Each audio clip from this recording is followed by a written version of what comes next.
सभी सनातन धर्म के ग्रंथों का सार ये है कि शरीर रहते शरीर के कष्ट सब निवृत्त नहीं होते।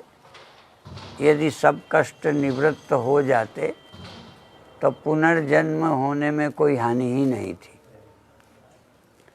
पुनर्जन्म ना हो ये इसीलिए है कि शरीर रहते सब कष्टों की निवृत्ति नहीं हो सकती, और इसीलिए चाहे वो दोहे बना लिए किसी संत ने, विद्वान ने, कि देह धरे का कष्ट ये सब काहू को होए, ज्ञानी भोगे ज्ञान से अज्ञानी भोगे रोए। अर्थात शरीर के कष्ट तो होंगे पर वो इसी जन्म में होंगे।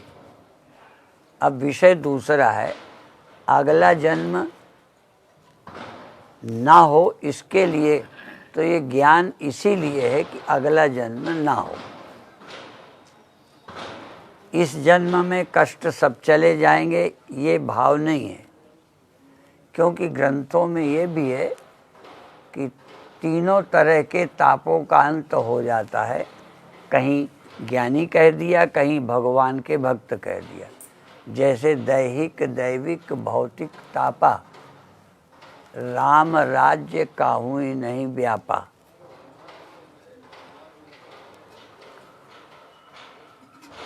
तो ब्रह्मज्ञानी यहाँ ले लें कि ब्रह्मज्ञानी के तीनों तरह के ताप निवृत्त हो जाते हैं।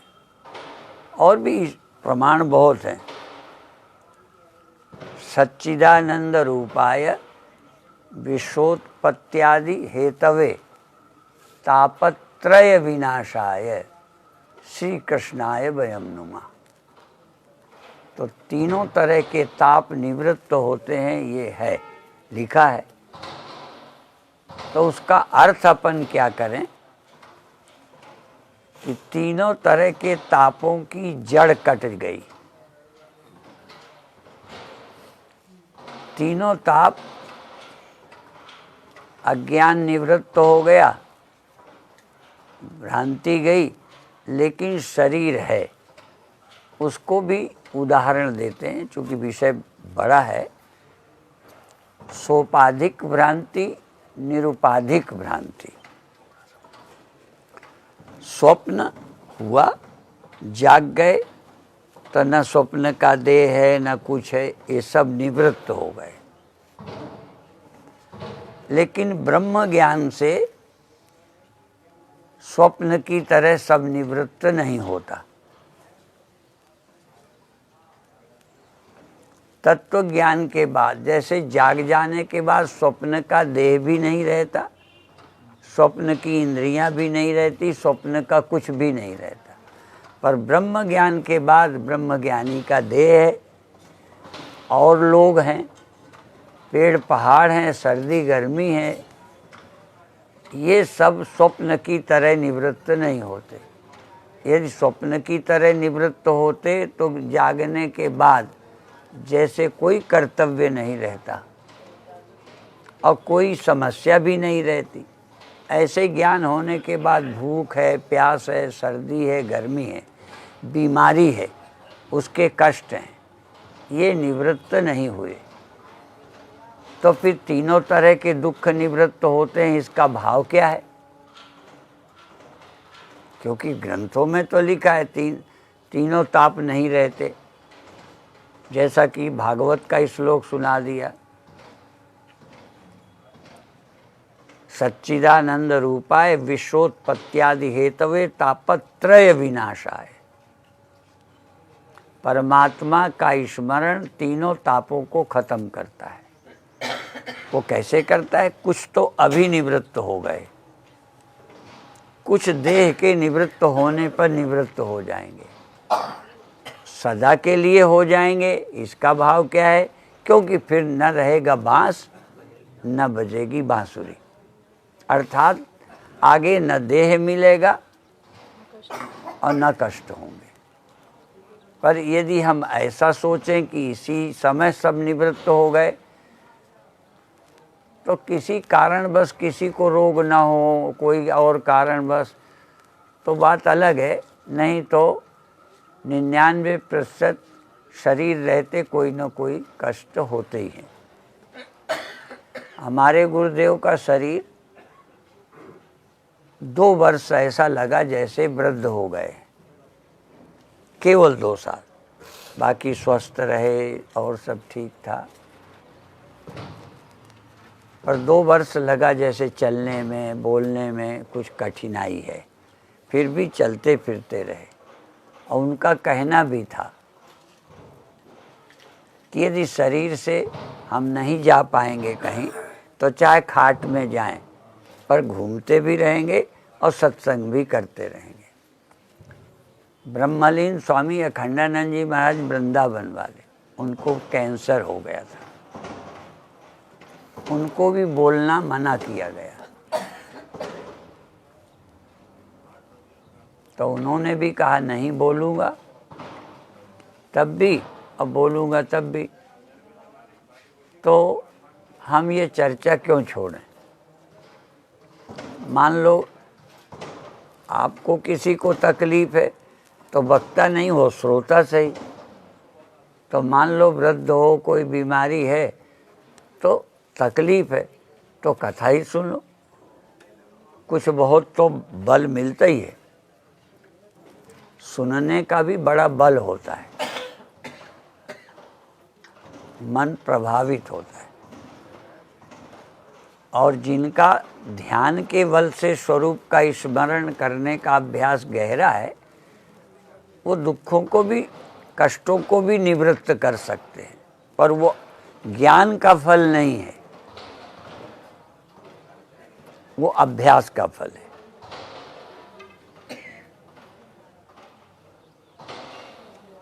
और संतों से भी सुना है, अपने गुरु भाई स्वामी तुरायानंद जी, वो भी यही कहते थे, ज्ञान का फल अज्ञान की निवृत्ति, भ्रांति निवारण है। कष्ट की निवृत्ति केवल ज्ञान से नहीं होती, जब देह ना होगा तब हो जाएगी, पर देह के रहते सब कष्टों की निवृत्ति ज्ञान से नहीं होती, वो अभ्यास से होती है। और अभ्यास तो ज्ञानी का हो तो कहने के अज्ञानी का भी अभ्यास हो तो कम कष्ट होता है। जैसे कुछ संत महात्मा उत्तराखंड में रहते हैं, निर्वस्त्र रहते हैं, वस्त्र नहीं लेते हैं, तो वो भी प्रैक्टिस करते हैं। कुछ दिन तक अभ्यास करो गर्मी सर्दी में बिना वस्त्र के रहने की, तो शक्ति आ जाएगी। इसके लिए महर्षि दयानंद ने एक उदाहरण दिया है कि ये मुख क्यों सर्दी झेल लेता है। आप ही के अंग तो हैं, मुख भी आपका है, पर चूंकि ये सदा खुला रहता है तो धीरे धीरे इसको सहने की आदत पड़ जाती है, गर्मी सर्दी की। जो अंग ढके रहते हैं उन्हें बर्दाश्त नहीं होता। तो यदि कष्ट सहने की क्षमता बढ़ानी है तो इसकी प्रैक्टिस करनी चाहिए, अभ्यास करना चाहिए। ऐसा भी वर्णन आता है कि कई साधुओं का ऑपरेशन करने का हुआ तो उन्होंने कहा हमें बेहोश मत करो, ऐसे ही कर दो। ऐसे ही उन्होंने पैर कर दिया और ऑपरेशन कर दिया गया, बिना उस अंग को शून्य किए, बिना बेहोश किए। तो बिना बेहोश किए तो सैकड़ों ऑपरेशन होते हैं, क्योंकि जगह को शून्य कर दो तो दर्द नहीं होता। पर बेहोश करने का दूसरा हेतु भी है कि दर्द ना भी हो, पर आपके सामने चीरा जाए, फाड़ा जाए तो आप घबरा सकते हैं। दर्द नहीं है पर घबरा रहे। बेहोश कर देने पे दर्द भी नहीं है और दिखता भी नहीं है। तो अभिप्राय है कष्ट को हटाने के लिए अभ्यास करना चाहिए। इसी तरह जो लोग लगातार ध्यान करते हैं, कल हमने ऐसे ही प्रश्न किया था विपस्सना का, तो जो लोग कुछ देर नहीं बैठ पाते, यदि अभ्यास करते हैं तो बहुत देर तक वो बैठे रहेंगे, दर्द होना बंद हो जाता है। वैसे भी योग सिखाने वालों को कहा गया 3 घंटे तक एक आसन में बैठे तभी ध्यान और समाधि लग सकती है। तो 3 घंटे क्यों? 3 घंटे तक एक आसन में या तो बैठोगे नहीं, और बैठोगे तो दर्द होना बंद हो जाएगा। उतनी देर में शरीर की नसें शून्य हो जाएंगी, दर्द होना बंद हो जाएगा। इसलिए 3 घंटे तक जो एक आसन पर बैठता है उसको कहते हैं इसका आसन सिद्ध हो गया। सिद्ध हो गया, कंप्लीट हो गया, अर्थात अब समस्या नहीं रहेगी। और तितिक्षा का तो बहुत ही महत्व है। कुछ कष्ट सहने का अभ्यास करना ही चाहिए। शीत और उष्ण, भूख और प्यास, सर्दी और गर्मी, ये सहने की प्रैक्टिस करनी चाहिए। करें तो हो जाएगी। और नुकसान हो भी सकता है, पर अब सहने लग जाओ तो पीड़ा खत्म हो जाती है। उसमें सर्दी भी है। सर्दी का अभ्यास थोड़ा हमने किया है गुरुदेव के समय, क्योंकि थोड़ी देर शरीर ठंडा होगा, उससे ज़्यादा क्या होगा। तो जब हम गर्मी से सर्दी में जाते हैं तो लगती है। लगती का मतलब बुरा भी लगता है, पर देर तक सर्दी में रहो तो बुरा लगना बंद हो जाता है।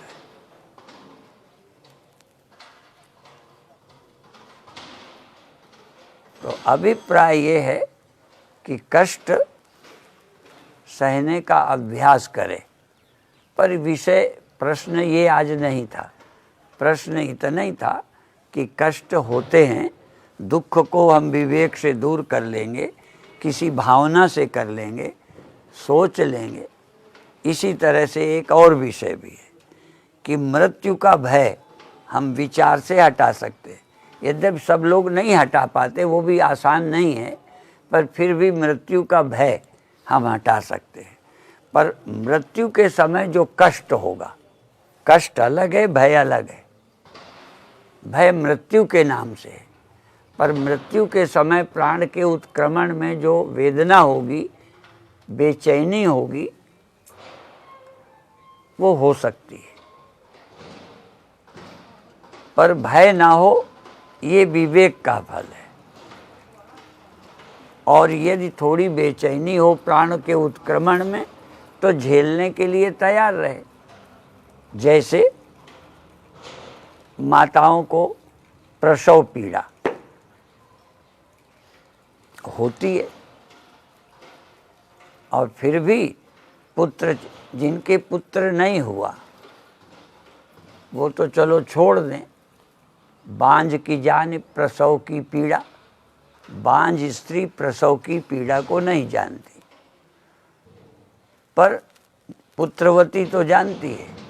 पर उसके फिर पुत्र होते हैं, फिर पुत्र होते हैं। तो कहीं ना कहीं चाहे वो काम के कारण या और किसी हेतु से, फिर भी हिम्मत करती है स्त्री। कई देशों में संतान की समस्या हो रही है, कष्ट झेलने को तैयार नहीं है। और एक बार तो चलो अनुभव नहीं था, अब एक बार के अनुभव के बाद दोबारा नहीं। तो कई देशों में कष्ट के लिए तैयार नहीं है, तो जनसंख्या प्रभावित हो रही है। तो इसी तरह जन्म की भी बात ले लें, शरीर होगा तो कष्ट होगा। इसलिए शंकराचार्य और हम लोग कहते हैं पुनर्जन्म ना हो। हमने पुनर्जन्म ना होना लक्ष्य मान लिया, क्योंकि पुनर्जन्म होगा तो कुछ न कुछ कष्ट होंगे। इसलिए पुनर्जन्म ना हो, पुनर्जन्म ना होने की महिमा, माम उपेत्य तो कौन्तेय पुनर्जन्म न विद्यते। एक और बीच में ले लेते हैं, क्योंकि यशपाल जी ने एक विषय ये भी उठाया कि हम विश्वास करते हैं कि पहले जन्म में कुछ किया होगा तो मिला, इसी आधार पर ये मानते हैं अगला जन्म होगा। अब कई जन्म पर विश्वास नहीं करते।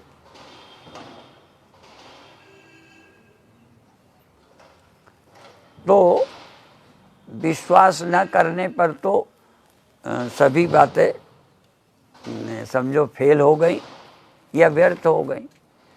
उनका तो ये सिद्धांत है, यावत जीवेत सुखम जीवेत, ऋणम कृत्वा घृतम पीवेत, भस्मीभूतस्य देहस्य पुनरागमनम कुता।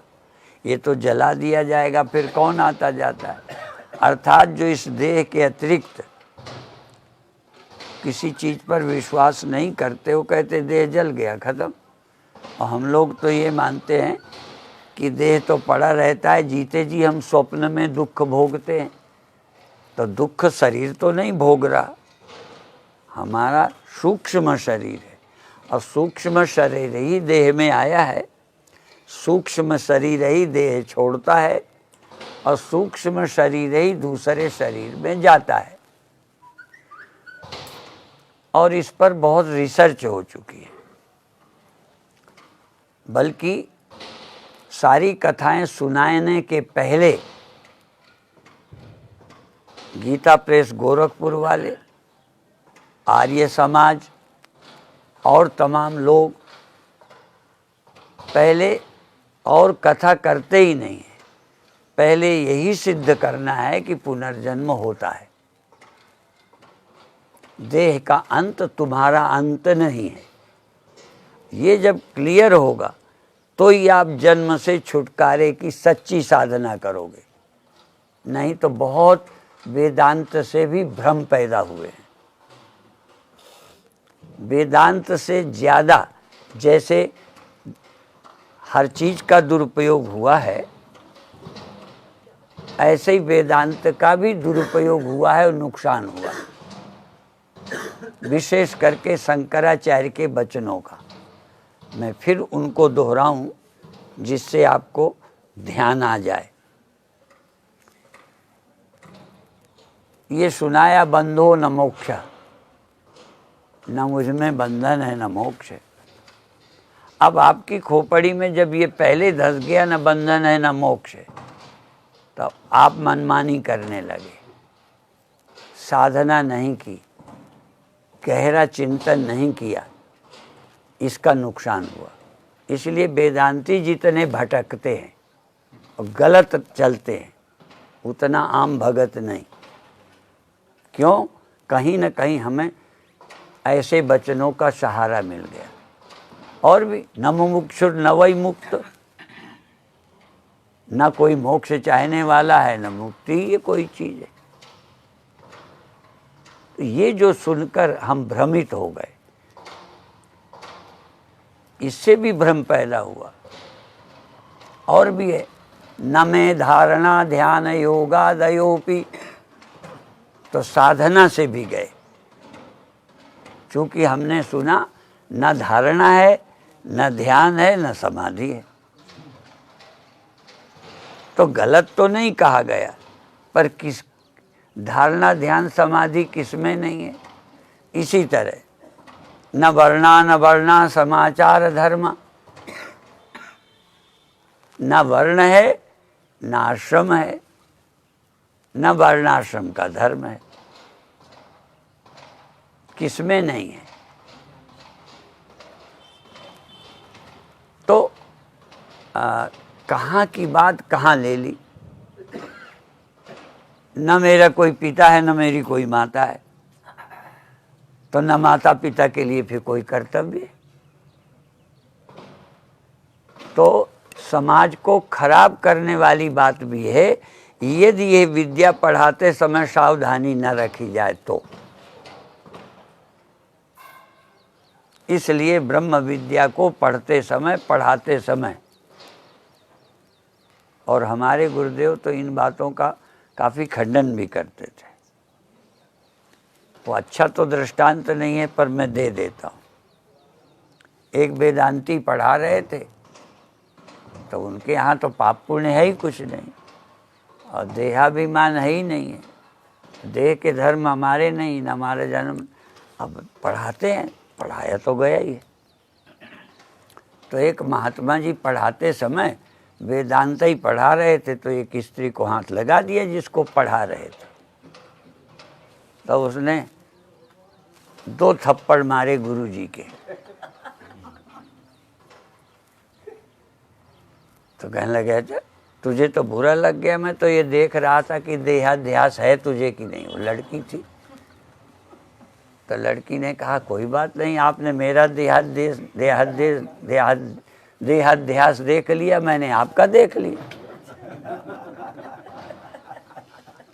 अर्थात वेदांत के दुरुपयोग के पूरे चांस हैं, और कलयुग में तो विशेष। चूंकि वासना मुक्त होंगे नहीं, साधना होगी नहीं, आत्मा में तृप्त होंगे नहीं, राग द्वेष काम क्रोध वैसे ही रहेंगे, बहाना वेदांत का करेंगे तो भटकने के चांस हैं। इसीलिए कलौ वेदांतिना, कलयुग में वेदांत का दुरुपयोग ज़्यादा होगा। वेदांत गलत नहीं है, कहीं गलत फहमी पैदा ना करना। वेदांत जैसी ऊंची विद्या कोई हो ही नहीं सकती। जीते जी मनुष्य को ब्रह्म में खड़ा कर देने वाली विद्या है। पर चलेंगे तभी तो, चिंतन करेंगे तभी तो, विवेक वैराग्य होगा तभी तो। और ये सभी ने शुरू में सुन लिया होगा, विवेक वैराग्य सठ संपत्ति मुमुक्षुता 4 हों तो वेदांत के सुनने का अधिकारी है, सुनने का पात्र। पात्र होना पहले तो विवेक हो, नित्य क्या है अनित्य क्या है इसका नाम विवेक। फिर वैराग्य, अनित्य में वैराग्य हो। यदि अनित्य विषयों से वैराग्य नहीं है तो सुनने का ही अधिकार नहीं है। इसलिए पहले इस विषय पे जोर दिया जाता था कि इसका अधिकारी कौन है। पात्र, अधिकारी माने पात्र। वेदांत सुनने का पात्र कौन है? सब नहीं है। यद्यपि यहाँ हमारे गुरुदेव भिन्न रहे हैं। लोग यही कहते हैं पात्र को सुनाना चाहिए, गुरुदेव ये कहते थे, क्योंकि हम साथ रहे हैं उनकी बात भी कहेंगे कि पात्र ढूंढना ही मुश्किल है। हम सुना रहे हैं, जो पात्र होगा वो इसे ले लेगा। और मान लो कोई दुरुपयोग करता है तो आप ही भोग लेगा। यदि पात्र नहीं है, सुनकर दुरुपयोग करेगा तो मुक्त हो जाएगा क्या? सुखी हो जाएगा क्या? शांत हो जाएगा क्या? जीते जी कोई उसको शांति मिलेगी क्या? और मरने के बाद मुक्ति मिल जाएगी क्या? इसलिए गुरुदेव ये कह के सुनाते थे कि कोई न कोई इन्हीं में पात्र निकल आएगा। तो अभिप्राय है, मुख्य बात, सार आज का प्रश्न का जो है उसका समाधान कि इस जन्म में तो शरीर रहते भोगना पड़ेगा। ज्ञान होने पर भी शरीर का यदि प्रारब्ध ऐसा है, जरूरी नहीं कि हर ज्ञानी का बीमार होने का प्रारब्ध हो, हर ज्ञानी का कोई मर्डर हो, जरूरी नहीं है। हर ज्ञानी को कोई रोग हो ही जाए, पर हो सकता है। इसलिए यदि हो जाएगा तो भोगेगा। पर इसका मतलब ये नहीं है कि यदि इस जन्म में ज्ञान के बाद कोई रोग मुझे हो गया तो मैं मुक्त नहीं होऊंगा। ये पक्का ही है कि यदि ज्ञान हो गया है तो आप मुक्त हो जाएंगे। और मुक्त हो जाएंगे का मतलब शरीर नहीं होगा, और शरीर नहीं होगा का मतलब सब दुखों की निवृत्ति हो गई। सब दुखों की निवृत्ति देहांत के बाद। इसलिए मुक्ति विमुक्तश्च विमुच्यते, जो मुक्त है वो मुक्त होता है। ये 2 बार क्यों कहा? पहले जीते जी ज्ञान से मुक्त हो गया है, फिर मुक्त होगा। कब? जब देह का त्याग होगा। और अभी जीवन मुक्त हुआ है, अब विदेह मुक्त होगा, देह रहित होगा। इसलिए देह के अनंतर जो मुक्ति होती है उसको वेदांत में निर्वाण कहते हैं। वैष्णव लोग और कई लोग निर्वाण पसंद नहीं करते। वो भक्ति वेदांत स्वामी के पंथ में भी निर्वाण को अच्छा नहीं माना, इसलिए शंकराचार्य को भी महत्व नहीं देते। और हम लोग निर्वाण आवश्यक मानते हैं, क्योंकि निर्वाण के बिना पूर्ण मुक्ति हो ही नहीं सकती। और वैष्णवों का दोहा सुना देते हैं, इसलिए कि वो दोनों मत का है। हमारा मत नहीं है, पर किसी की हिम्मत है तो ठीक है। कई एक बच्चे के बाद बच्चा नहीं पैदा करती, उनकी हिम्मत है, और कई करती। क्या है, तकलीफ होगी, लेकिन हमें भगवान की सृष्टि चलानी। तो जो लोग जन्मना चाहें वो निर्वाण प्राप्त न करें। और भक्ति में कहते भी क्या वो भी है, और वो सगुण उपासक मोक्ष न लें। मोक्ष, सगुण उपासक, सगुण का मतलब है देह वाले और देहधारी भगवान को केवल मानने वाले। वो सालोक्य, सामीप्य, सायुज्य मुक्ति प्राप्त करते हैं, कैवल्य नहीं। कैवल्य नहीं, निर्वाण नहीं। तो वो जो अभी सुना रहे थे, याद दिलाई मुझे, वो मुझे याद था, पर पहले ये बताना जरूरी था। और वो क्या है? अर्थ न धर्म न काम रुचि, गति न चाहो निर्वाण। वैष्णव गति नहीं चाहते, ये अर्थ नहीं है, निर्वाण नहीं चाहते। जिसमें शरीर प्राप्त नहीं होता, ऐसी मुक्ति वो नहीं चाहते। वो शरीर प्राप्त होने वाली मुक्ति चाहते हैं। और इसी की ओर इशारा है कि काकभूषुंड गरुड़ के संवाद में ये है कि बार बार वो निर्गुण उपदेश सुनाते रहे और वो सगुण की जिद्द करते रहे, तो श्राप दे दिया। श्राप दे दिया, पर वो क्या बन गए? वो कौवा बन गए। पर ये उनको कृपा दिखाई है, ये भी कृपा है कि जहाँ जाएंगे वो मुक्त ही रहेंगे। लोक में, किसी लोक में जाएं पर वो मुक्त रहेंगे। माने वैष्णवों का जोर इस बात पर है, सार ये है कि शरीर रहते हम मुक्त रह सकें, ऐसी मुक्ति पर जोर है वैष्णवों का। और ऐसी मुक्ति संभव नहीं है, इसलिए शंकराचार्य का जोर है पुनर्जन्म न होने पर। यदि शरीर रहते ऐसा हो सकता हो तो हो जाए, अपना उसका विरोध नहीं है। पर भगवान शंकराचार्य नहीं स्वीकार करते कि शरीर रहते सब तरह के पूर्ण दुखों की। और महर्षि दयानंद ये मानते हैं कि सदा के लिए मुक्ति होती ही नहीं। वो मानते हैं 36 कल्प तक मुक्त रहेगा, फिर वो देह प्राप्त करेगा। ये महर्षि दयानंद मानते हैं। और सबके आधार ग्रंथ ही हैं, कहीं ना कहीं से सब लोग ढूंढ लेते हैं, कहीं ना कहीं होगा ऐसा, हमें ज़्यादा मालूम नहीं है।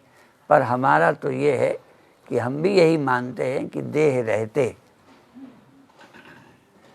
कोई ना कोई कष्ट आएगा, तो एक बार तो झेल लेंगे। ज्ञान होने पर भी कष्ट होगा, ठीक है, लेकिन ये भरोसा है कि हमें आत्मनिष्ठा के कारण, स्वरूप में रहने के कारण देहांत के बाद फिर जन्म नहीं मिलेगा। और ये भगवान शंकराचार्य का जोर है। और हम शंकराचार्य, ये भी अपने अपने गुरु की बात है। जो लोग जिसके शिष्य हैं उस पर निष्ठा रखते हैं। तो हम तो यही मानते हैं कि शरीर रहते सब कष्टों की निवृत्ति नहीं होती, इसलिए निर्वाण आवश्यक है। निरंकुश तृप्ति, झंझट से बचने के लिए देह प्राप्त ना हो, ये हमारा लक्ष्य है और इसकी प्राप्ति ज्ञान से ही होगी। और ज्ञान क्या है? आत्मा का ब्रह्म जानना। सतचित केवल हम अलग हैं, आप अलग हैं, आत्माएं अलग अलग हैं, ऐसे ज्ञान से निर्वाण नहीं होता। निर्वाण होता है कि आत्मा अनेक नहीं है।